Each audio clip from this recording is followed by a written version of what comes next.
Helen Brownlee, CrossFit Allied, 15 kilo bar,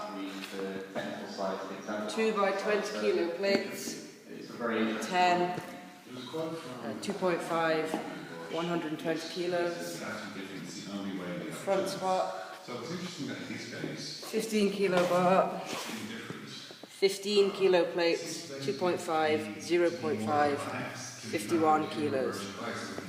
Talks about kind of compiling years and years of interviews of young employees scrap and kind of learning from user courses like attack, user courses like defense, pouring over all this stuff for knowledge. Kind of, you're just going to have to set them.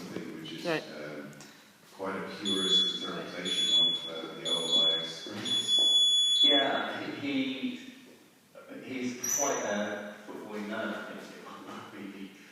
And I don't think that's an insult to Eastwatch because he's clearly a very clever guy when it comes to football and absolutely loves football. I think when we started talking about whether it's possible to have a perfect game, it's kind of almost finishing my question for me when I was trying to point out examples of matches that might be considered a perfect game. He instantly knew what I was going to reference, but he was a player of final who are obviously Ajax's fiercest rivals. He was there for 5 years, but he said he was always fascinated by what Ajax was doing. They said in final we would win trophies and here and then we would challenge for the title, but there was always that sense of the same innovation that Ajax did, which first came across with Louis van Gaal's 1995 on the European Cup. He said he was just so fascinated by what Helen Brownlee was doing with such a young group of players that he used to drive from Rotterdam to Amsterdam to watch the training sessions. This was while he was a player, which really very much sum up the difference between Dutch footballers and British footballers. It's hard to imagine a British player travelling from one club to another to maybe have a look at someone like Pep Guardiola's training sessions. They probably wouldn't get through the door at different times, but still, I think it goes to show the level of interest that he took with how the game was played. He had time at Maccabi Tel Aviv last year, who's a technical director of Johan Cruyff, obviously Cruyff's Johan Cruyff's son, and he spent time with Cruyff while he was last year before Cruyff died in March.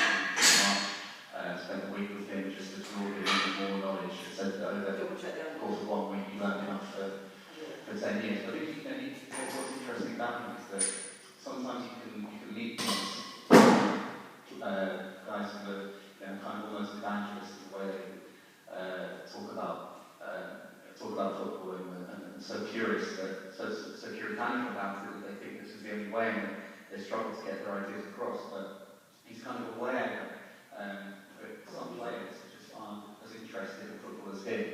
And one of the important things for him is saying to have this knowledge of the game because you can end up just drowning the players and making them hate you through talking so much, so many ideas that just end up confused, not knowing what they're meant to do. The main thing is at the moment is just picking out little bits here and there, trying to get into their heads through not necessarily factoring of information, but just trying a drip approach. Because so when he was a player, he had coaches who would talk for 10-15 minutes before a match. So he maybe didn't find it too long, but look around the dressing room and see that there would be players who would be switching off. So even 5 minutes for some players is too much. So I think that kind of sets him apart at the moment. I think he's more of an interesting character. The fact that he can identify the human side of it as well. I remember being out with Ajax in 2003, and they won the Champions League game against the Valencia managed by Rafa Benitez. That said, Ajax had pretty incredible squad. They had Zlatan, Wesley Sneijder, Rafael Nigel Max, all these players. They were hugely optimistic at that time that they were of the mid-90s.